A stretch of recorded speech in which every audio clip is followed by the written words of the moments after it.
Walt Disney Company is back at it again, this time with the little dollies. I know it's a shock, but they are doing all sorts of little race swaps with a particular brand of their princess line. The only problem, I don't know if it's appropriate, inappropriate, or what. I don't know if I should be offended or never offended. I don't know which dolls can be switched in which ways. None of it is clear to me.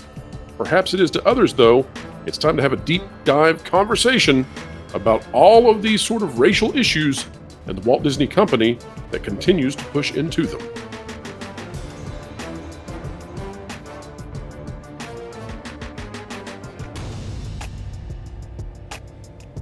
All right, ladies and gentlemen, welcome back to another fantastic day here on the WDW Pro channel, where we endeavor to explain entertainment and keep you ahead of the culture curve. We love doing it, and we love the fact that you are here with us. In fact, we love it so much, we ask you that if you like it, consider clicking the like button, share, subscribe, and when you click it, you stick it to the algorithms. It is the notification bell. Joining me for this conversation, which could be a bit tricky, but probably important, is Lorena Creole, coming back to the channel once again. Lorena, welcome back. Thank you. Happy to be back. And as always, thank you so much for having me. Absolutely. We are going to be discussing these Creative Soul princess toys that are available. They're more like collector's edition things, though. I'm not sure how many kids are playing with them. They're very expensive. $60 is what I saw. And they've been out for a while now, but I had not really come across them until recently. And it left me curious about what the rules are. So let me read this article to you. We'll take a look at some of the images of these dolls. Okay. And then you just walk me through, I guess, what you think about them and where these lines are drawn in how we handle these racial issues in terms of characters swapping the ethnicities, etc. Here's the article out of WDWNews.com. Disney unveils collaboration with Creative Soul Photography through Reimagined. There's that word now. You know, that brings up my the red flags for me. Reimagined diverse dolls inspired by Disney princesses. It says, Disney announced today brand new, and by the way, folks, this is from January. So Disney announced today a brand new collaboration with Black-owned business Creative Soul Photography, featuring a special edition artist series collection of dolls across the African diaspora inspired by Disney princesses. The Creative Soul doll collection, based on the work of Creative Soul Photography founders Regis and Karen, is it Karen or Karen? Bethencourt. Apologies on that. I'm not exactly sure on the pronunciation. Reimagines what a classic Disney princess would look like through a diverse lens. The dolls contain natural hairstyles and intricate Afrocentric fabrics and adornments, while paying tribute to 4 Disney princesses: Tiana, Snow White, Rapunzel, and Cinderella. And I believe there's another one that's coming out soon.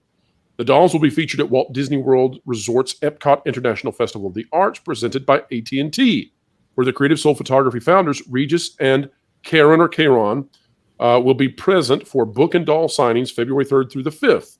In addition to the dolls, there will be a series of 5 photographic prints of the models which inspired the dolls. And it goes on to talk about it. Now, here are some of the pictures, and we'll let the audience see these. Now, the Tiana one, this looks very similar to what we saw with Princess and the Frog, so probably no issues there. Then we get into Snow White, and a little bit of a reimagined look of what the Snow White iconography is, of course, switched over to something that, according to these creators, is authentically African, I suppose. And then we have Cinderella. Now, we'll stop here on Cinderella, and we'll continue the conversation, and I'll cycle through these. But Lorena, what do you think about these dolls, first of all? Do you find them to be offensive in any way? And if so, why? If not, why?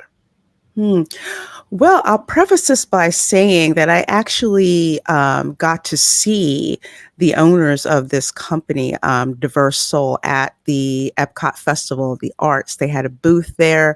They had the artwork there.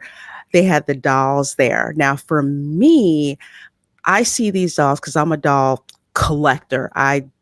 It's a sickness. I need to stay away from it. But I saw these dolls, and the first thing I thought was, one, how beautiful they are. They are beautifully made. There's no doubt. They are, and again, they're collectible priced. So big girls like me with money were like, do I want to get this, or not?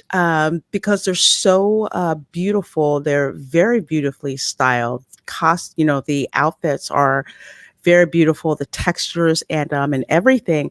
So when I look at these, I see an homage to the Disney princesses remixed through an African lens. So when I see these, I'm not offended. I'm not offended when I see them. If anything, I'm impressed with how they've reinterpreted the Disney princesses into this type of presentation. And the key word is, even though reimagining that, they really should not have put that in there, because I'm like, that doesn't even need to be there. The fact that they were inspired by while paying homage to Disney princesses, that's perfect, because this is what I see here. It's like I see people who would cosplay. If I was a cosplayer, first of all, Rapunzel's is a favorite one of mine. I saw that one and I'm like, I have to have that one. I could see someone, going to a convention and cosplaying as Rapunzel. With this outfit here, this is a very Nigerian style outfit. And I wish I could full screen this, folks, but it doesn't seem to allow me to do that. But Lorena, so is it then perhaps that because these are not necessarily the characters themselves, but are inspired by the iconography of the characters, that this is not something which would necessarily be offensive? Is that fair to say? That's very, very, very fair to say. Okay, so let's walk through the opposite side of this, because we want to be careful to take into consideration what the criticisms might be. So if there were a reimagining of, let's say, Tiana, and the reimagining had Tiana portrayed in authentic Japanese, attire, and Tiana was now a fair-skinned Japanese girl, at least inspired by, would that be appropriate or would that be inappropriate? And what's the difference? For me personally, I don't think that that's inappropriate when you're talking about inspired by. Again, I look from it of the lens where, say, if I'm an Asian girl and I happen to like Tiana, I want to have an outfit that looks like hers, but I want to inject my culture into that particular costume. That wouldn't really offend me. Again, it's just me personally. That wouldn't really offend me. If anything, that seems like, again, an homage to the original character, and you using your culture to make like a connection that way. And I think that's a beautiful thing too, Lorena. I wish that we were doing more to connect. There's such a rush to be offended.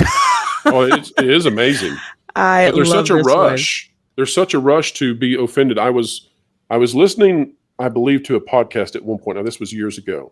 And the person in the podcast was making the argument that you should not even eat foods which were derived from other cultures, or else you are appropriating that culture. So, for example, if you're a person of Irish descent, you should not eat sushi.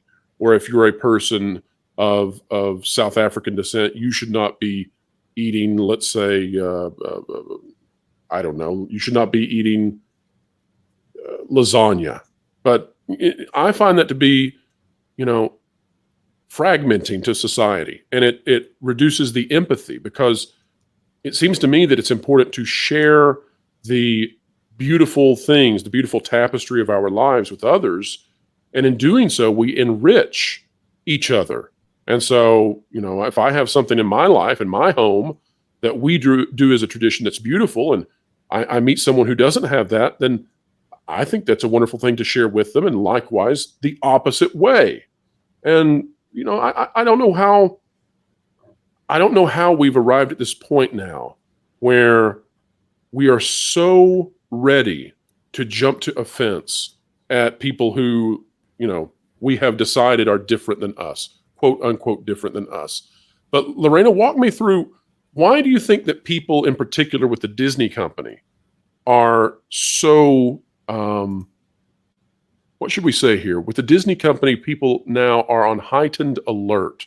Maybe it has to do with Snow White, maybe it has to do with The Little Mermaid, but people just seem already to be like, oh my gosh, it's Disney, they're going to do it again. What is going on with this company in particular? I think they're in such a rush to do diversity in name only and failing and continuing to fail to the point where people are just like they're just going to screw it up again. They're just going to do something in name only. They're just going to race swap a character and act as if they did something, Right, empty even though virtue. the script. Yeah, it's exactly, completely empty virtue. And I believe that's what it is. Because Disney, I cannot think of anything that Disney has delivered on with true diversity. I want to say since the animated version of The Princess and the Frog. So Lorena, you met the couple that makes these dolls, correct? I saw them at the arts festival. Yes. Okay. I was just curious, if you had any impressions as to, a conversation with them, how they felt about the dolls, how they may have felt about their partnership Um, with Disney. Did you have any sense watching people go in and out of this? What the takeaway was? the takeaway seemed that a lot of people were interested in what they had with their prints, with the dolls, with the life-size version of the dresses. There was a lot of buzz and interest, and I think what hooked people in is just how impressive these fashions look. They do not look as if it was something thrown together. It looks like something that took a lot of thought, a lot of hours, a lot of thinking about the concept of how can we, like, say, take Snow White, give an homage to Snow White, but transform it into a Nigerian outfit. And I've seen a lot of Nigerian fashion shows. They are very, very serious about their fashion. So it looks absolutely gorgeous. And I think that is what impressed people. The fact that it happened to be, you know, um, a Black couple with this doll company, with this reimagining, that seemed to be second. Or if for some people that would hook them in, whether that's what initially draw them in or people were just curious about it. But that particular area was so busy, I couldn't get over there because it was too crowded. And people just seemed just impressed with the outfits. I know these dolls were in, or they still are, in the creation shop over at Epcot. And when I showed them on one of my live streams, people kept remarking about how beautiful the dolls were and the Absolutely. outfits. And like, okay, I need to hide my wallet because these things are just, they're just beautiful. This is an interesting conversation because I think we are looking at the right way and the wrong way to handle these sorts of things. Clearly, you are suggesting that these dolls have been done in the right way, that there's actual virtue in what has been created, and that virtue seemingly comes out of care and respect for both sides of this, as well as the creation of beauty.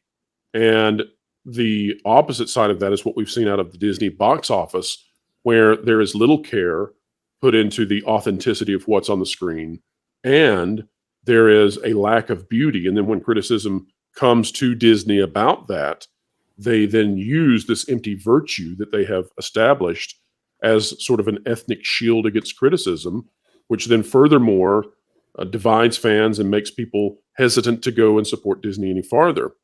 And so I love this conversation in that it reminds me that, with fire, for example, fire is such an amazing thing that humans developed over time. It heats homes. It allowed humanity to survive in places they would otherwise never go to. Fire is used to cook foods, which makes many, many different types of foods edible. And yet fire also is used to burn down villages and to bring great harm and pain to others. And so there's the duality. And in this case, I think this is another one of those sort of dual situations where it can go either way, and it comes down to the intent and to the execution of the product. Is that fair, Lorena? That is more than fair. I would put this product up against any collector doll series, and it would still come out on top just because of the sheer imagination and the detail and the appeal of it, even down to the packaging. It's And just something that can compete regardless. now, I'm not a doll collector, Lorena. I'm not even an action figure collector, really. I mean, I'll get one every once in a while as a gift or something, and that's fine. And they're nice enough. But as someone who's not interested in dolls whatsoever, I still would say that I think it would be worthwhile to see some of these Disney princesses reimagined. I'll use the word there. I don't like it, but reimagined as part of sort of a Polynesian theme. I think that would be a fun thing to see the iconography of the princesses translated into Polynesia. So that would be something I'd be interested in. We'll see where this goes. If there'll be more iterations, more companies brought in. I hope so. And I hope that this level of attention to detail continues in whatever Disney is doing. I would personally very much be in favor of a harmonious world where we are sharing our cultures, sharing our kindness, and sharing our humanity with one another as brothers and sisters on this planet, rather than us all being divided into sort of a patchwork quilt where never shall the fabrics come in contact. I don't think that's a good idea at all. Well, Lorena, thank you for joining me for this conversation and walking me through this difficult and tricky topic. Where can we find you on this great, big, beautiful web out there? Well, folks, you can find me on Instagram, you can find me on Twitter, and of course, you can find me on YouTube for various videos and live streams for pop culture, sci-fi analysis, and of course, Orlando theme parks. Fantastic. And ladies and gentlemen, I highly recommend that you go over and subscribe to Lorena Creole for all the latest theme park news. Now, we have a big, big video coming out tomorrow on this channel. Probably one of the biggest we've ever done. We are getting reports out of Bloomberg that Lucasfilm has dropped 75% of its value under Kathleen Kennedy and the Walt Disney Company.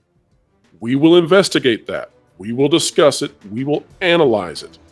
But if indeed Lucasfilm has lost 3/4 of its value since 2012, 2014, this is a huge story that investors will surely be asking about soon, and you all know that we endeavor to explain it all right here on the Pro Channel. We cannot wait to share that latest update with all of you. Well, folks, if you like content like this, consider clicking the like button, share, subscribe, and when you click it, you stick it to the algorithms. It is the notification bell. The conversation here has come to a close, but the commentary begins. Drop a comment down below. Let us know what you think. We cover your comments. We love to hear your thoughts. Don't waste that precious mind you have. Share with us and we will read and sometimes even respond. And folks, wherever you are, whatever you're doing, keep learning, keep growing, and keep having fun. Floral, it's time for you to walk the plank. What? Why? Because you haven't subscribed to WDW Pro yet.